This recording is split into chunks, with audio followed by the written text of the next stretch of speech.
Magandang araw po mga kawangis ko. Kung sa man sulok ka man ng mundo, ito ang inyong lingkod Anton Olson. Sa mga kapwa ko OFW dyan sa Middle East, Yumki Inside, sa mga nakasubscribe na sa akin, syukran kater. Sa mga hindi pa niya nakasubscribe, subscribe nyo naman ako, parang awan nyo na, pati likes nyo naman ng mga videos ko. Alam niyo, pag-uusapan natin bago natin buksan po yung videos ni Toby Chanko, yung doon sa Congress hearing. Alam mo, nakakaawa siya, no? Ito si Congresswoman. Yung sinabunan ni Toby Chanko, binanlawan pa. Talaga, hindi makasagot. Grabe ang talino niya, no? Ang talino magtanong niya, no, ni Toby Chanko. Dapat kasi dyan sa mga ganyan, kapag mayroon kang mga committee, dapat nag-aaral ka rin. Yung nag-aaral ka rin kung anong tatanong mo. Itong lumabas sa kanya, para siyang anga-anga na lang. Panorin natin. The highlight of the President's SONA was nung sinabi na mahiya naman kayo, initiative errata for the boys. So ang initiative at errata ay nanggagaling po yan sa Kongreso. Kaya nga medyo nahirapan si Sec Ralph na sagutin kung paano nabawasan yung iba dahil talagang Kongreso po may alam yan. At dalawang pagkakataon po yan, sa BICAM at sa small co. So I would like to ask the Chair to furnish all of the members the signed report of the small committee for 2025. Wait, bakit gumagalaw yung oras ko? Hindi naman kasama yung sagot. Thank you very much, Representative Chanko. The request will be put under consideration and we will let you know if it's possible to... No. Madam Chair, why should it be put under consideration? This is of public record. This is in accordance with our rules. That all committee reports must be given to all members. And that shouldn't be taken against my time because you're telling me that, teka, balik natin yung oras ko kasi sinasabi nila that will be taken into consideration. It should not be taken into consideration. Madam Chair, allow me to read this, no? Declaration of Principles and Policies. Section number 2 of our rules. Public office is a public trust. The House of Representatives and every member thereof are accountable to the people at all times. I will not read the ending portion. Number 3, efficient and effective access to and dissemination of appropriate and accurate information are imperative in lawmaking. So why should it be taken into consideration, Madam Chair?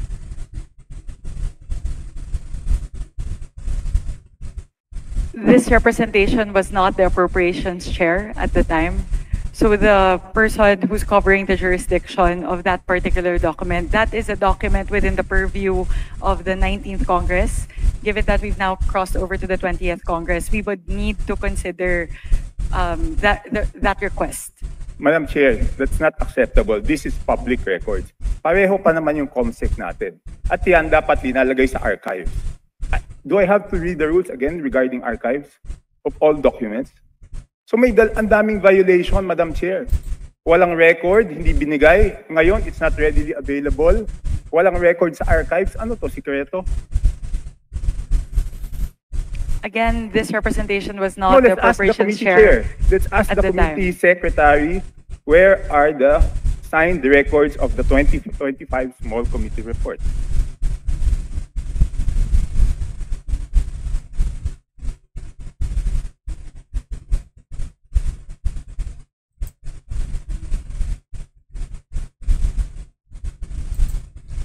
Ano yan? Hingi ng kakampi. Kasi di masagot yung mga tanong ni Toby Chanko. Madam Chair, simple lang to. Kung electronic copy, dapat lahat may electronic copy. So dapat i-email sa amin lahat within 5 minutes, di ba?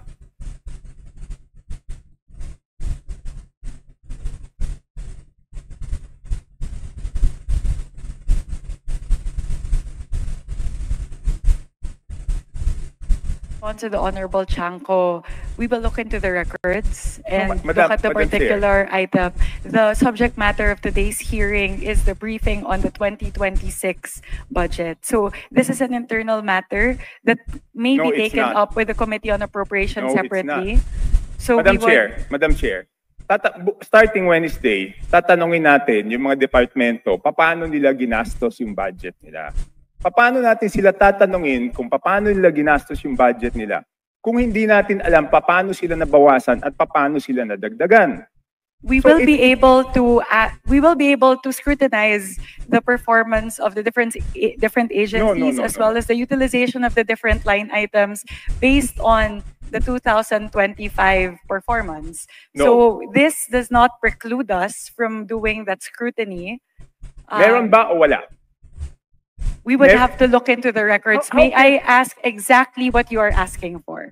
The small committee report of the 2025 budget. Let us just ask the COMSEC kung meron o wala. Kung meron, why was it not filed sa archives based on our rules 15 days after? So meron ba o wala? Simple. Kung meron, bakit hindi na-file sa archives? Kung wala, I will let you proceed, Madam Chair. I will not hold this budget hostage. Gusto ko lang malaman, meron o wala. The HGAB itself, the output of the small committee is already embedded into the HGAB itself. So that's the report. That's the output of the small It's committee. not the report, Madam Chair. Based on our rules, each committee must come out with a report.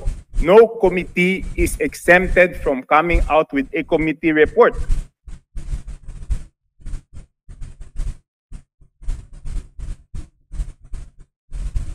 Please check section 39 of Rule 9 of our rules.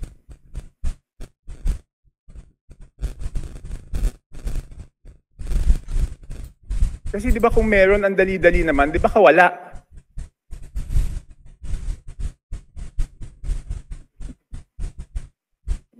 So the small committee is subsumed within the Committee on Appropriations, and it is the Committee on Appropriations who's required to submit the committee report. In this case, the report and the output of the Committee on Appropriations is the HGAB. No, it's not. The HGAB is different from a committee report. Just like any other bill, the bill is different from the committee report. There must be a committee report included to the bill. It is not one and the same. At the point of after the committee hearings are done, the Committee on Appropriations comes out with a committee report, and then it moves to plenary, at which point we approve it and the small committee works. So now the output of the Committee on Appropriations, once that is elevated to the plenary, is the HGAB. No. So there's no other committee report that needs to be furnished by the Committee on Appropriations apart from the HGAB It itself. is not exempted from our rules, Madam Chair. Maliwanag, Section 39. Gusto niyo basahin niyo? Okay. I will ask the committee secretariat. How many meetings were held?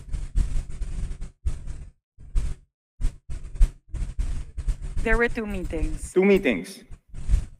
Did you follow, nasaan yung minutes ng meeting?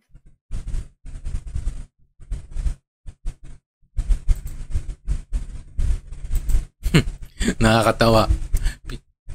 Nag-aantay pa kasi ng kakampi siya, no si Swansing Tignan mo si Tubichanko. Naiinip na. Hindi maibigay-bigay sa kanya yung inihingi niya. Where were the meetings held? What date?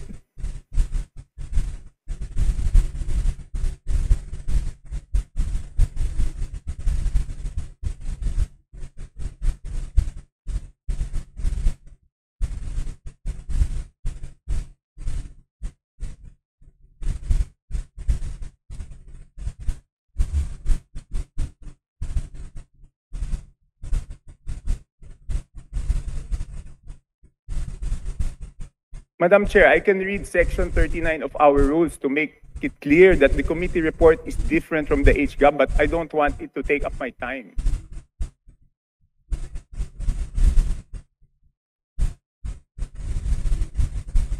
Iba po yun kasi tignan nyo yung BICAM. Di ba may BICAM report? Doon sa BICAM report, teka muna, ba't umaandar yung oras ko? Hindi pa nila natatapos yung issue rineraise ko.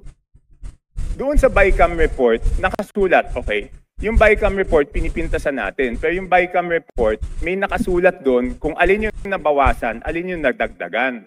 dito sa HGAB, wala tayong makita kung alin yung nabawasan, alin yung nadagdagan. With the indulgence of Representative Chanco, so the COMSEC is currently looking into the specific request as well as the level of detail that you are requesting. No, within 5 minutes, I need the committee report. If we may please move on to the other questions Yes, while but- they're working on Yes, this. I will. But if within 5 minutes wala yan, ibig sabihin wala yan, ngayon palang gagawa yan. Ang gusto natin na committee report is the same as the BICAM. Okay? The same as the BICAM. Nakasulat. Okay, I will mention why it is very important. Okay, ito may dalawang distrito, no? At sino ang nag-introduce ng amendment? May dalawang distrito, hindi naman to kasalanan ng congressman doon sa distritong yon. Ang NEP nila is 2.530 billion. And then pagdating sa GAA, naging 20.999 billion. Isa pa, 1.508583 billion sa NEP. Pagdating sa GAA, 20,795. So, tapos ang pinasok lang sa BICAM dito is 5 billion and 4 billion each. So, ang napasok dun sa small committee is 13 billion, dun sa isa, yung isa 14 billion. So, sino yung nagpasok ng 13 billion na yun at saan tinanggal yun?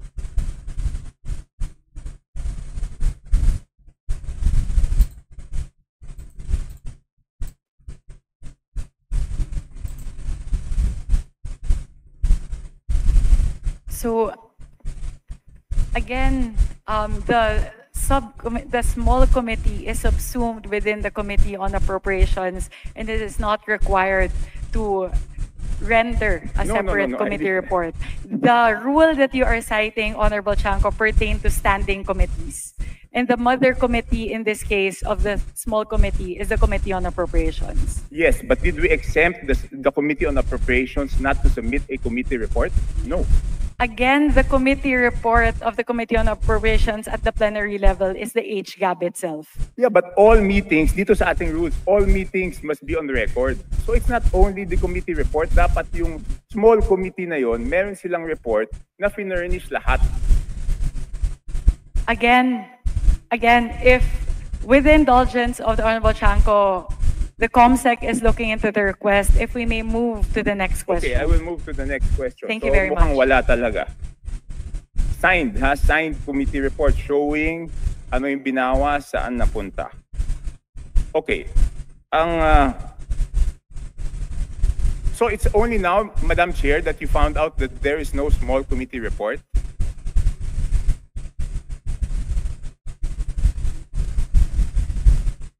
Madam Chair, it's only today that you found out that there's no small committee report.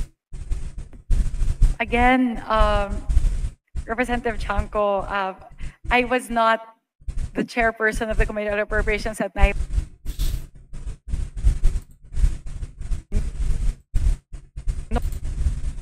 Nor was I linked to the operations of the small committee. This is something to So, you should have a as to replace. yes, that is correct. Does it mean that we will now strictly follow section 56 and 57 of our rules? That before we after we approve on second reading, no further amendments will be made? Yes, that is correct. So, lahat ng individual amendments will be tackled before approval on second reading.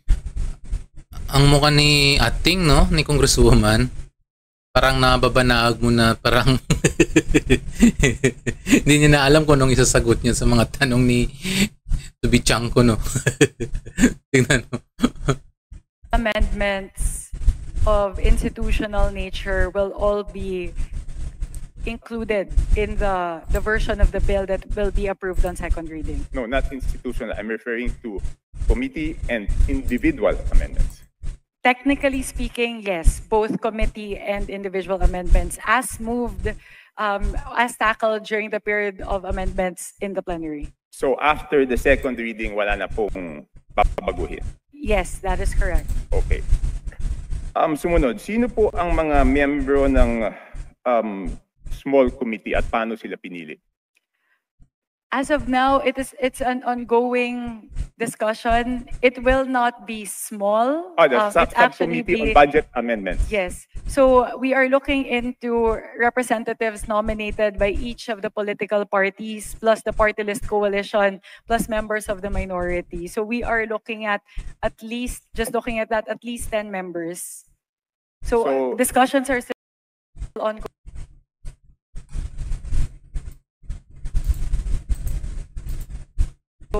So I'm actively person who Sinabi is wala pong representative ang independence.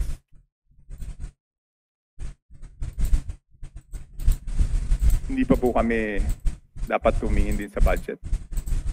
that could be considered. Thank you very much for pointing that out, Representative Shanko.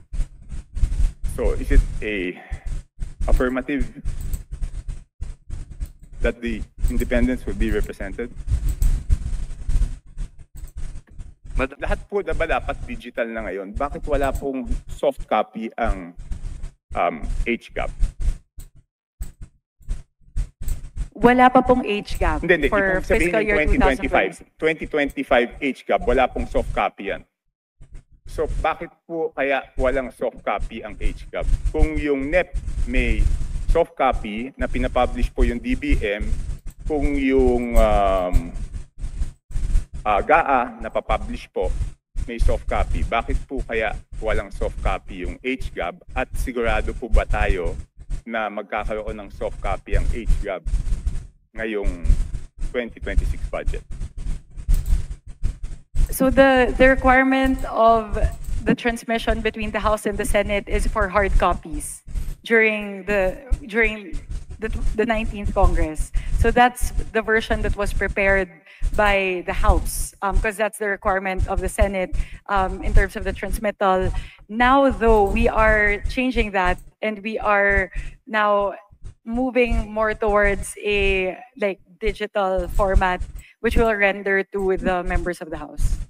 Okay, yun lang po. So you commit that doon sa 2026 budget, meron na pong soft copy Yes, we commit. ng after third reading. Yes, we commit. Okay. So thank you po. 3 minutes na lang po, tapos na yung 5 minutes. So dapat matanggap na namin yung email ng small committee report, Madam Chair. Again, we will revert back to you on that, Honorable Chanco. Again, the committee secretary is looking into that.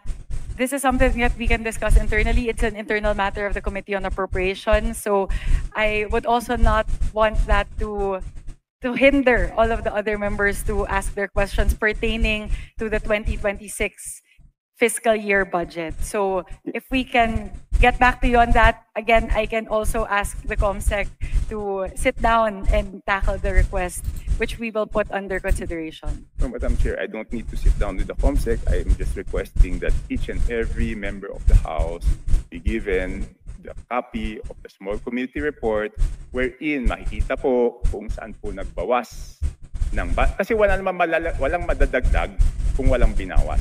So yun lang po ang hinihingi ko, pakita lang kung saan binawas at saan dinagdag. Yun lang ang hinihingi ko. And hindi naman po pwede ngayon lang yan gagawin kasi public record yan eh. And I'm sorry to disagree, but public funds is not an internal matter. Di ba kaya nga natin ginawang transparent to because it's not internal. Pag nagtanong tayo tungkol sa pera ng taong bayan, every question is valid and every question is a public matter. It is not an internal matter dahil pera po ito ng taong bayan. The procedural point is what's considered as an internal matter. Again, we maintain that the output of the small committee is included in the HGAB. Hindi po. Pero nakasulat po ba sa HGAB kung saan binawas at saan dinagdag? Yun na lang po tatanungin ko, Madam Chair. Pwede pong silipin yung difference ng GAB as filed versus HGAB. Pero dun po sa mismong forma na HGAB, hindi po nakalagay yung mga delta doon. But if you would really want that, to look into the differences, you can compare HGAB as filed for first reading vis-a-vis what's transmitted in the Senate. Madam Chair, 7,000 pages po yun. Paano ko naman babasahin yun? Doon nga sa BICAM, di ba ang ginawa nila, sinamarize nila at sinabi po nila kung ano yung binawas at ano yung dinagdag. So bakit hindi po natin magawa yun? Di ba 7,000 pages, babasahin natin isa-isa tapos hahanapin natin alin yung tumaas, alin yung bumaba. Sa BICAM po, ang ginagawa po nila, sinasummarize, nakasulat po doon. And ang balita ko sa Senate, gagawin nila is aalamin kung sino yung nag-introduce ng bawas at sino yung nag-introduce ng dagdag. And I hope the same will be done in the House, Madam Chair. Noted on that. We will take that into consideration as we move forward with the reforms for the budget deliberations for the 20th Congress. Last question, Madam Chair. What will be the participation of the civil service, the CSOs, the NGOs, and the POs doon sa ano? I will revert back to, I will respond to this question, but this would be the last question with the indulgence of Honorable Chanco. So they will be engaged as non-voting observers in all of the committee hearings. So they have full access to committee hearings and essentially all the deliberations of the Committee on Appropriations as well as the plenary deliberations. And we also have a People's Budget Review wherein that's a day where they can present all of their suggestions and their queries with regard to the 2026 budget. Madam, bakit pag ako nagsasalita, pati yung sagot ng chairman, tumatakbo yung oras? This is an extension na po. Yeah, A while ago, the countdown was in accordance to the length of your questions lang po. Yes, Congressman Erice was given 3.49 minutes extension. I was stopped at 2 minutes. So last question po. So any CSO, any NGO, any PO who wants to join and volunteers to join will be welcome. Kahit sino po. Wala tayong pipiliin. Again, last question na po talaga. I will revert back to this because it's public knowledge already. The accreditation guidelines for CSOs who would want to engage in the budget process has been publicized by the task force, by the Office of the Secretary General. So all interested parties who would want to apply may go through that accreditation process. My apologies, Representative Chanco. This is the last question. The COMSEC may also now furnish you with the accreditation guidelines. Dapat kasi ating congresswoman sa susunod aral-aral din ng ng assignment. Tingnan mo, hindi ka tuloy nakapuntos kay Congressman Toby Chanco. Ngayon nangyayari sa iyo, hanap ka ng kakampi. Nangyayari sa iyo para kang binalatan ng buhay, no? Kung pwede ka na lang magtago sa sayan ng nanay mo, magtatago ka, yung mga ngiti mo iba na, ang ngiti ni ating iba na eh. Parang gusto niyang sabihin na tama na. Gusto na tama na yung mga tanong. Kasi nga, ang lumalabas kasi nagiging bupols na siya eh. Kasi lahat kasi ng mga tanong ni Congressman Chanco, hindi talaga masagot ni ating eh. Ang kay ating, ang layo, walang puntos. Ate, aral-aral din pagminsan ng mga assignment. Kasi minsan hindi mo alam kung anong mga tanong na ibabato sa inyo eh. Kaya ngayon, lumalabas sa'yo, rakang anga-anga. So anyway, highway yan muna mga kawangis yung update natin. Sa mga hindi pa dyan sa akin, nakasubscribe, please subscribe my channel and likes my video. Sa mga kapwa ko OFW, masalam and bye-bye.